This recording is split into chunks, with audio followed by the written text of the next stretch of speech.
What's going on? This is the 7th and final part to Throwback Tournament Review. $215 Sunday warm-up edition. We are going to see if I win the tournament in this video. Honestly, it's been so long I can't even remember if I win the tournament. Just kidding, I know.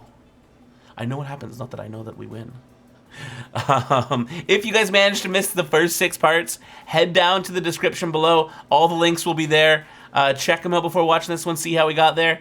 And yeah, let's take this down. Let's go.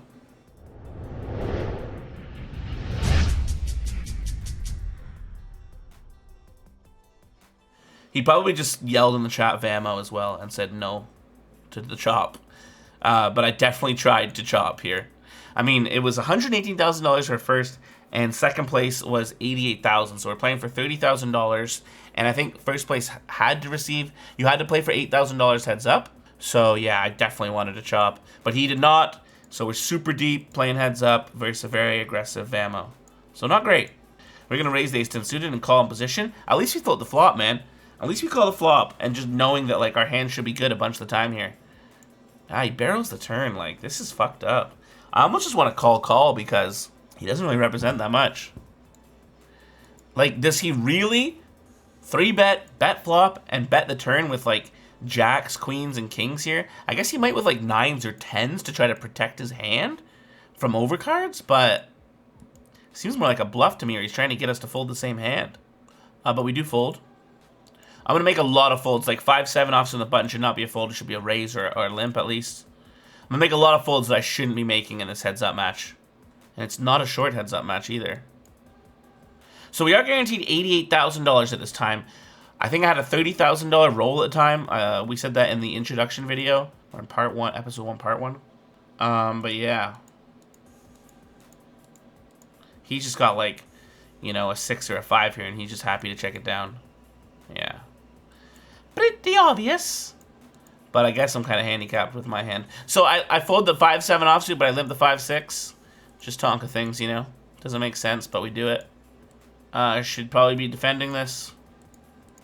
Alright. He's going to 3-bet us a lot, I guess. So we're just going to call. I mean, we got great suited hands in position. Super happy to call these 3-bets.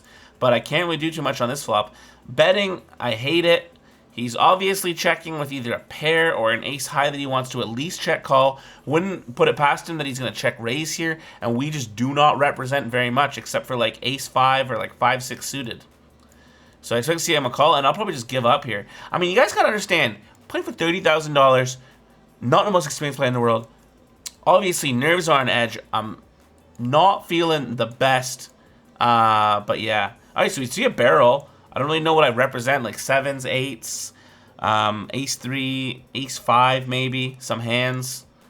But I think he's just going to call with ace high twice here. I don't know if we bluff the river. I mean, there's 8 million chips in the pot. What do we do if we have like a big hand? How much do we bet? Like 5.5 million or something? Yeah, we just give it up. And he just has 8-5 offsuit. So, I mean, he is 3-betting us with 8-5 offsuit. But he probably calls our river bet if we bet. We just don't rep very much. And just like that, he's taken a reasonably commanding chip lead. Folding the 8-5 on the button, that's a no-no. Folding the jack 3 on the button, that's a no-no. Calling the jack 10 at least. I mean, we didn't really hit a flop here to start the heads up. He's just gonna win with like king or ace high. Probably betting ace high for value. I'm like, ooh, 9s. Don't hate a bet on the flop. Don't hate a check back. Should see a check back now, though. It doesn't really make sense to bet again. You're not getting called by any worse hands. You're only getting called by better hands. And protecting our equity at this point isn't really that important when we can be behind so often. I wouldn't be surprised to see a call, but we should see a fold. Like, he doesn't have any bluffs, really, and all of his value hands just smash us. Well, I don't really know what he's doing. I can't tell if he's bluffing or value betting. I assume he's got to be value betting. I mean, he bet a third of the pot. I mean, he's definitely value betting. He's just putting us on ace high and value betting. For sure value betting the king deuce there. I don't like the call, though, really, because that's ace deuce and king deuce value bets are the only hands that we beat. And I don't even think that he value bets king deuce and ace deuce. But, like, apparently he does, so I guess it's not the worst. Blinds up. I'm just like, come on, man. Can we just make the blinds like? Can we just make this 10 big blind poker? I won't be playing so bad at that. I mean, just raise. He min raises. Like what? Why would you limp and then fold to a min raising position with queen 6? Like, what are you doing, dude? It's painful, guys. I'm 3-betting with ace 9 suited. Like, am I 3-betting to... I mean, if I'm 3-betting here, I sure as shit better be 3-betting to 5-bet when Aakari 4-bets me. He's probably opening, like, 90% on the button. Like, playing 90% of hands at least. He's just got, like, king high. Ace high, even. Hey, we get one through. Alright, so we 3-bet king jack. I guess, again, with the intention of 5-bet shove over his 4-bet. That has to be our intention, or else this 3-bet's not very good. I'd like to see just a call in the big blind here instead of a 3-bet, but we don't see that. I'd like to see a check on the flop, but we see a bet. Check on the turn, check fold. I mean, he can just be floating us with trash here so often, you know? And just firing away on the turn, and we've just got to fold. But we check call, apparently. Apparently, I thought he had trash, and I check call. And I guess we're good. Yeah. I mean, if that was my logic, I like it because, like I said, he's just gonna float us so often, then bet the turn, and he's gonna take it down a lot of the time. But I knew, and I call, and we get some momentum back. All right, send the chip lead back over this way. Are you kidding me? Why? What's happening? Suited 6-3 on the button, like it's a good hand. And you fold. The power of the VAMO, get into my head. Whew. Prefer to call. 3-bet doesn't really make any sense, especially with this guy who doesn't like to fold. Hey, we get a bet through on the flop. We got to bet again, of course. We bet an ace side board last time with king eye, so we sure as shit got to bet it when we have an ace to balance. Again, you got to realize as well that I don't play too much heads up at the time. Placed a little bit of heads up in 18-mans, but it's generally like 5 to 15 big blind each heads ups, you know? It's never fucking 50 plus big blinds deep. Even today I don't play heads up like this deep very often. Ooh, this is a big hand. I remember this hand. So we're going to call the check raise on the flop with the queen 8. He's going to bet, and we're going to call again, I guess. And he's going to bet 4 million into 5.3 million.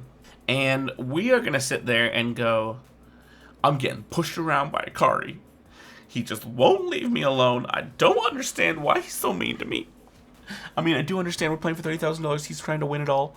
And I'm just going to go, it's time to make a stand.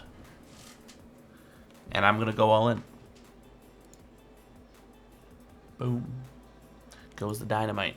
So I'm not exactly sure what I was trying to represent here. Honestly, at the time, I can genuinely remember not really thinking in the terms of, okay, this is what I'm trying to represent. This is what I'm trying to get him to fold. That's the level that I think on now. I think on the level of what hands do I represent in this situation? What hands does he represent? And what play is going to make him either fold his hand or what play is going to extract the most value? You know, level 1 thinkers think on the level of, these are my cards. This is what I have. This is what I bet. You know, once you let level, I don't know, I'm making up levels here. But like level 2, level 3 thinkers probably thinking more on the lines of, all right, this is what I have. These are my bet sizings. This is maybe what my opponent has. You know, and then like on like higher level thinking, I'm just scratching the level system here. On like a higher level thinking, what you're saying, you're doing what I said the first time. You know, it's like I'm putting my opponent in a range of hands. These are the hands that I want to get him to fold by when I make this raise on the river, and these are the hands that I represent. Now, if I represent a decent amount of value hands, and he has a very thin range of value hands that he can call to our raise, then this raise makes sense. If I can't represent very many strong value hands, and he has a lot of strong value hands, then this does not make sense. I think in this scenario, we're gonna watch the hand again. So we limp pre-flop, it goes check over to me, I bet the flop, he raises. I think I can represent a decent amount of, like, you know, decent jacks here, some flush draws, some straight draws. I think I might re-raise with a set or 2 pairs sometimes, but I also think it would be better to call those hands versus an aggressive opponent like Aakari. So let's just say I call all of my value hands on the flop. I'm going to call his big bet of 1.5 million on the turn now again. with, let's say, a set of 5s, 9s, jacks. Actually, let's take out a set. I think I'll probably raise the flop with let's take out sets, a set of 5s and 2 pair combos. So let's say we can only have a set of 9s, a set of jacks, and 1 pair of hands on the flop. Let's say that.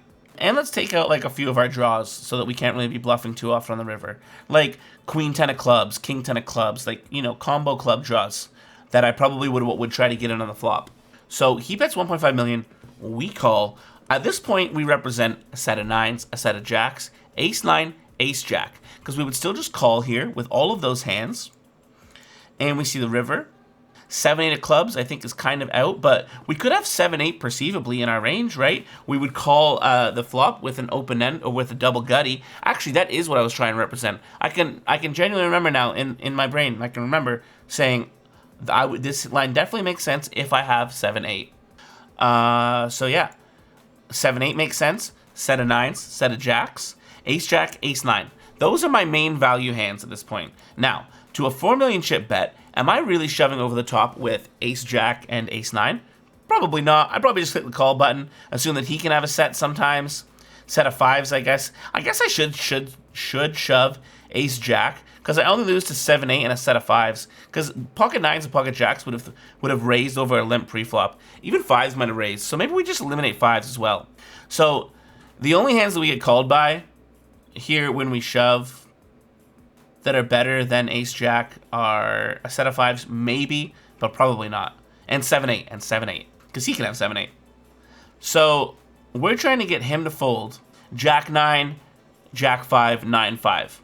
Because those hands, or ace 5 maybe, but he probably raises like an ace pre-flop a lot as well. So I guess we can pretty much turn his hand, his range into like jack 9, jack 5, 9, 5, and draws that have bricked, like queen 10, or also 7, 8, of course. Jack 9, jack 5, 9, 5, and 7, 8. Those are his 4 value hands, and we can include a bunch of hands like queen 10 of clubs, 10, 8 of clubs, 10, 7 of clubs, any sort of combo draw, 7, 7, 6 of clubs, any sort of combo draw where he has a straight draw and a flush draw, maybe even like, you know, like king deuce of clubs even. So those will all fold when we shove. I think that jack 9, jack 5, and 9, 5 should fold when we shove here as well. So we're really only getting called by 7, 8. So honestly, I kind of like the bluff. I can remember like going back on it and looking at it after the fact and being like, this doesn't really make much sense. I don't really represent too many hands, even though I should be able to have pocket 5s, 7, 8, and ace jack. Nah, I would have raised ace jack pre-flop. Would have raised ace 9 pre-flop too. So like, I don't really represent many value hands either. I basically represent 7, 8. Because all of my other hands would have raised pre-flop. You know, I would have raised ace jack, ace 9, ace 5. So, I mean, I literally only represent 7, 8. I represent one fucking hand. Unless he thinks that I do limp some of those hands, but I wouldn't. There's no way with the way I was playing that I would limp any ace in the button here, even though I think it's very good to, and we should. There's no fucking chance I limp any ace. Like, there's no chance I limp ace jack or jacks, 9s, and 5s. And anyways, I don't shove anything worse than ace jack. So my value hand is literally only 7, 8. So when we think about it like that, and I literally only represent one hand, exclusively one hand, and this hand has to call a big bet, or not a big raise, a small raise on the flop, and a big bet on the turn. But also, when you think about it, it's fucking ludicrous for me to shove the river. Like, I'm just like a small stakes player, like a medium stakes, smallish stakes, like sit and go grinder, you know? How could you think that in a million fucking years I would ever bluff this river with queen 8 offsuit? How would I ever even end up with the river with queen 8 offsuit? I just don't see how he could think that I would ever end up with that. Don't hate it, don't love it. I think it's unnecessary and probably not great. And especially versus a fucking VAMO like Aakari, like he's gonna find a call with like one pair sometimes because he's like, dude, you only rep one hand? I'm calling. But he does find a fold. And I know because of watching the replayer that he actually folded jack 9.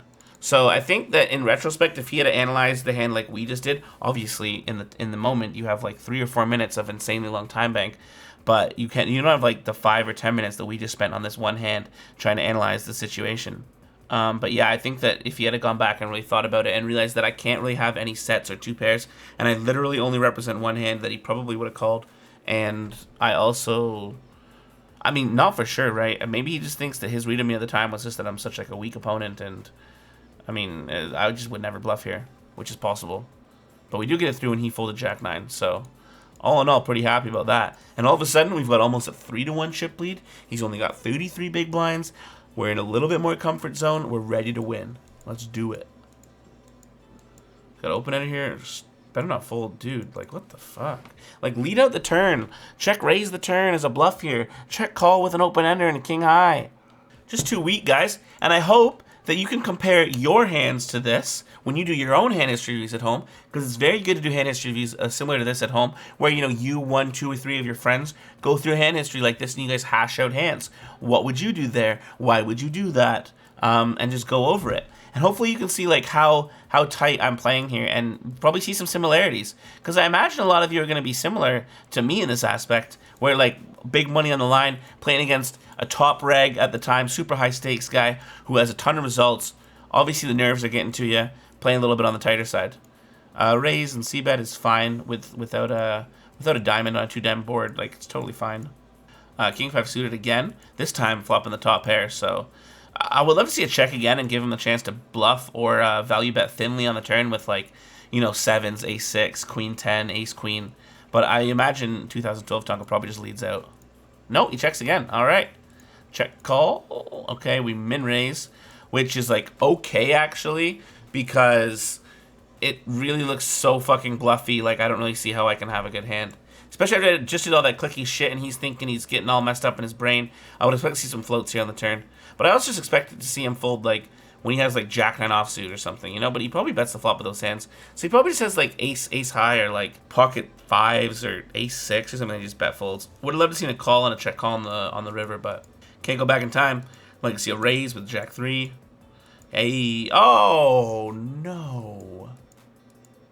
Like to see a raise with the 5 deuce. Like to see a call with the king deuce. Oh, a 3-bet. I don't mind this. This is okay. This is okay.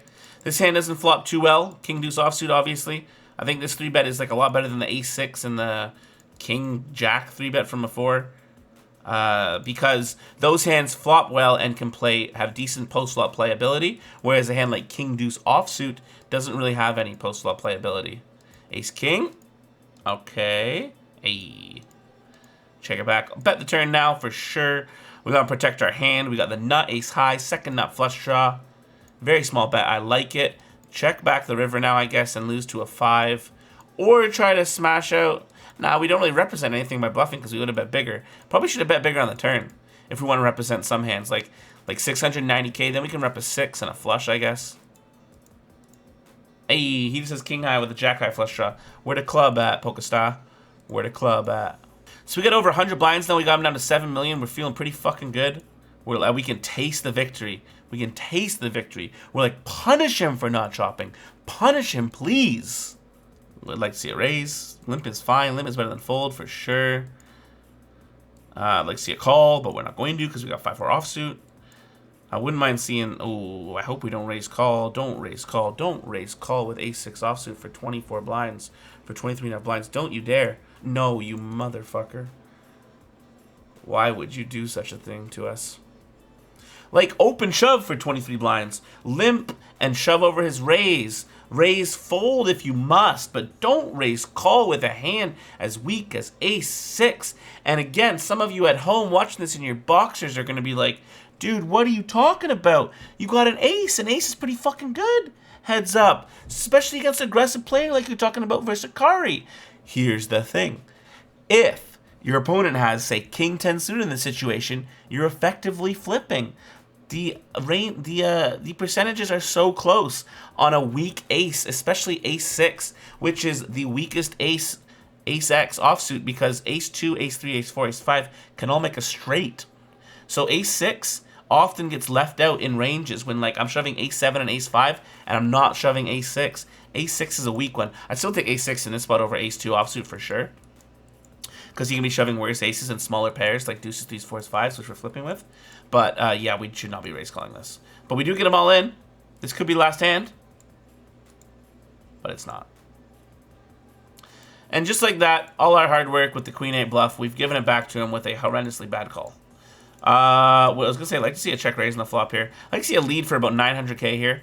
Just like, this lead just doesn't accomplish anything. So this is something that I used to always do. I used to always just size my sizes really small like this.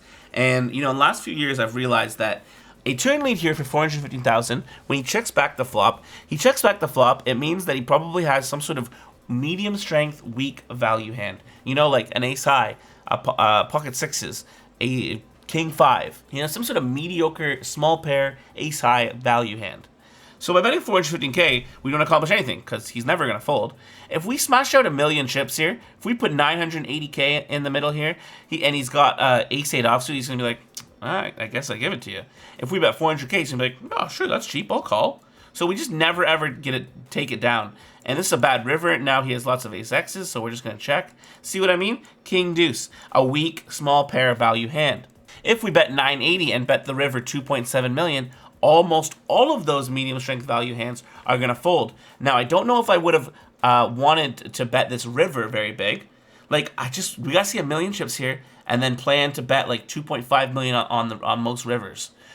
We also get more value when we do this as well, when we hit our king or our 8. But yeah, that is going to get a fold from like a 5 or a deuce or pocket sixes or ace high when he's going to float those hands. But if I think that he has a lot of ace-X's, then I might not have bluffed this river anyways. What a king at, am I right? I mean, we should be calling this, of course. 3-betting it's also okay, but calling it at least. Raising with the queen 3, fine. Betting the flop, fine. I don't know why we bet super small on other boards, but then when it's a super duper dry texture of 10-4 deuce, rainbow, we bet over half pot. But we take it down, it's fine. Should be calling 7-6, like fucking Jesus. I've said fucking Jesus a lot when we make some crazy folds. Just call, please. Okay. I mean, I don't really hate a 4-bet fold, but I think this hand plays fine enough in position that we want to call. We got the ace of hearts, the backdoor flush draw, so we definitely peel the flop. He checks. Pretty happy to check it back now. Check again. Okay. I'm going to lose to ace-9, ace-jack, ace-queen, ace-king, but I'm going to win versus most other things. I guess he could have like 5s here as well, but I mean, I'm happy to check it back and just expect to win versus like a lot of hands. Yeah, he does have 5-6 though, so he's going to take it down. And just like that, we're even stacked. Back to 60 big blinds deep. Not feeling nearly as magical about the tournament anymore. What was that, a raise and take it? Or a raise and continuation bet and take it? It's fine. Oh, we're going to call with ace-3. We don't fold that one. I understand the power of an ace. So same thing again, 444k. Just rather just check and call. Definitely see a value bet now, though, of like 1.6 million or something. 1.3 is also fine. He finds a fold. Alright, we don't fold the 7-8, but we did fold the 7-6 before. I guess we realized that 7-8 is just too strong to fold to a fucking min raise. Alright, check here probably, and we probably win. Yeah. He's got a weak pair. Like, he found some showdown value on the turn, so he decided to check. 6s, he folds. Ace-9 suited. Hey, come on, man. 200, 400k, the blinds are up.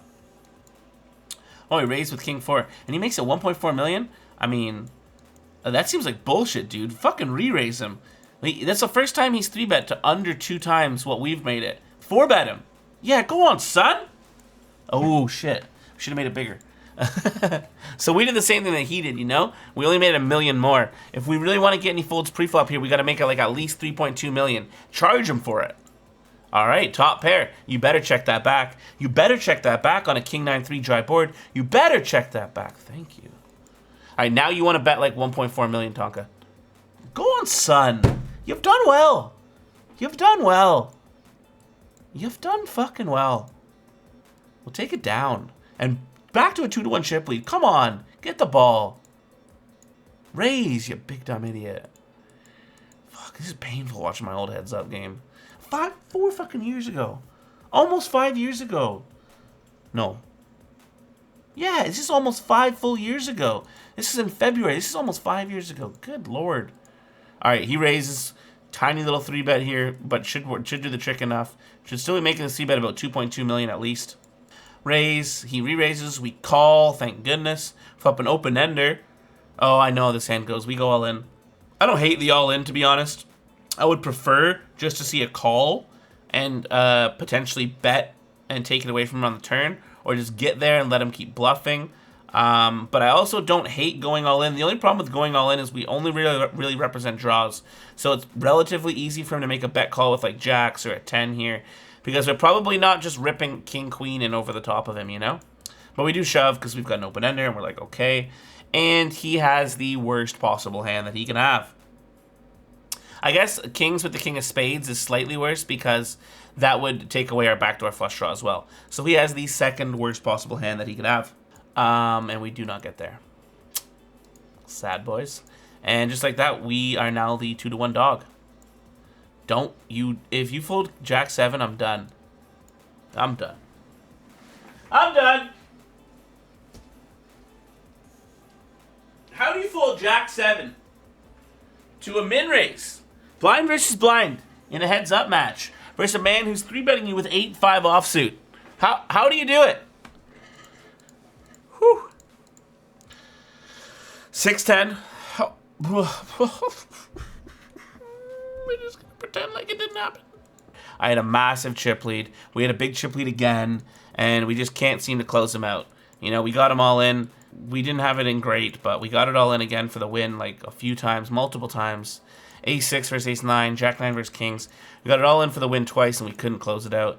And now we're raised folding Ace-3 offsuit for 27 big blinds. Like, just limp shove, dude, versus this guy. Just limp shove. He's going to win so many more chips. We raise with the intention to raise call. And we don't get it. King deuce should be a call. Hey, we're limping the Jack-8 at least. Not folding that one. Should barrel. Should try to get him to fold a 7 here with like a 1.1 million chip bet. Too small. He's not going to fold a 7 of that size. You got to bet the river, dude. Worst river in the deck. I mean, we get him to fold a queen with a big bet, but we don't get him to fold a 7, obviously. Yeah, you got to bet bigger if you want to win that part on the turn. We wouldn't have won versus his hand anyways, but obviously we were going to reshove the king-9 suited most likely, so that's sad that we get walked with that. Just folding 5-4 suited. Like, limping Jack-8 offsuit but folding 5-4 suited. I mean, they play very similarly, you know? We should be limping this as well.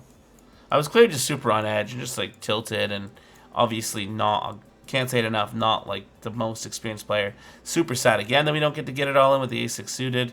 Queen-6 should be a raise. Queen-3 is going to be a fold. 6-10's questionable, probably should be limping. I mean, definitely should be limping. He's open shoving now. We're sad, we're sad, we're sad. Should be open shoving this. Should not be trying to induce with Ace-7. Like, weak Ace-X offsuits just have such bad equity in all situations. And this kind of shit happens. You know what? I got a call. We just got wrecked heads up, man. That's all there is to it. I mean, like we've gone on, we're limp trapping with the Ace-9 suited. Don't mind it. Would prefer open shoving probably. Like, don't fold now, though, dude. Don't fold now. Come on, get it together. Get it together, Tonka. You've just fucking blinded yourself down to 500k here, just getting outplayed. Easy shove with 12.5 blinds. He calls with a 6, and he's going to hold.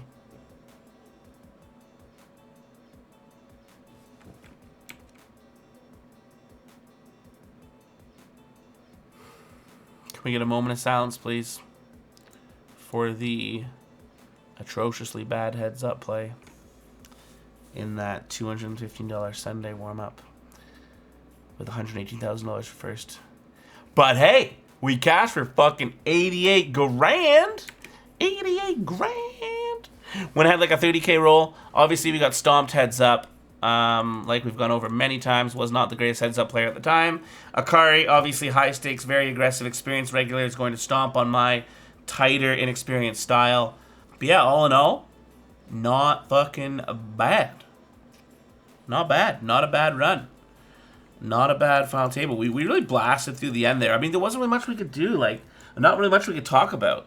Like, we just have to keep on saying, like, oh, don't fold, Tonka, what are you doing, dude? What are you doing, King-9 suited, or 5-4 suited on the button? Like, don't fold, man. What the fuck are you doing? Jack-3 suited in the big blind. King-4 suited, limp, fold. Like, come on, man. That's fine. That one's fine. Queen-6. Come on, click a raise button, dude. Go back, see some really shocking ones. Ace-3. Raise. He shoves. You fold. just limp. If he shoves all in, then you'll only lose 200k chips. You don't lose 600k. If he makes it 1.2 million, you re-raise all in, and it's all of a sudden a fantastic spot for you. 6-10 suited, don't fucking fold.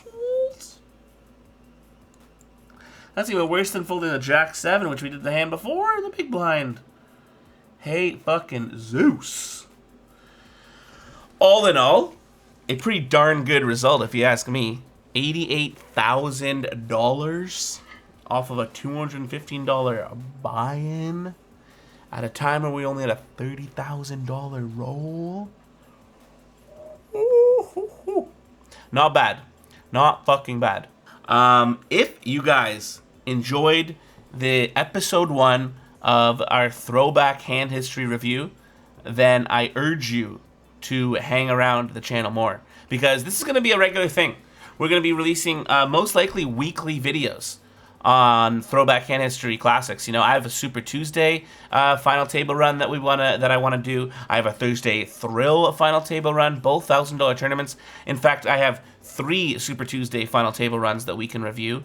I can do like these all the time. So if you guys like the content, if you guys are enjoying these videos, if you enjoyed the first episode, please be sure to like and, you know, comment below. More so the comments. I don't know, liking cool, but commenting and letting me know that you want to see more of these, that you want me to continue doing these, because I have other ideas. I can do other things, but if these are a hit, if you guys like me reviewing the old things and us crying and us just absolutely crying at the Jack 7 and the 10-6 suited folds.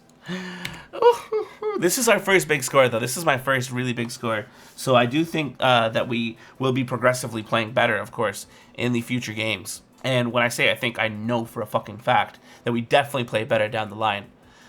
So yeah, if you guys enjoyed this video, be sure to subscribe to the channel if you haven't done so already. Hit me with some comments in the chat. Let me know how bad I played, you know. Share my fucking misery of the folds with me. And yeah, just let me know if you guys enjoyed it, if you enjoyed the series, if you want me to continue doing it. I'm already going to be doing another Super Tuesday. We're going to do the Super Tuesday series for sure. But like I said, I can do a ton of these. I mean, I have also multiple Sunday 500 final table runs. We can do this with a lot of tournaments. So if you guys are interested in this kind of thing, let me know and we will continue them. Thank you guys for watching so much, and I'll catch you on the flip side. It's sellout time, boys. Check it out.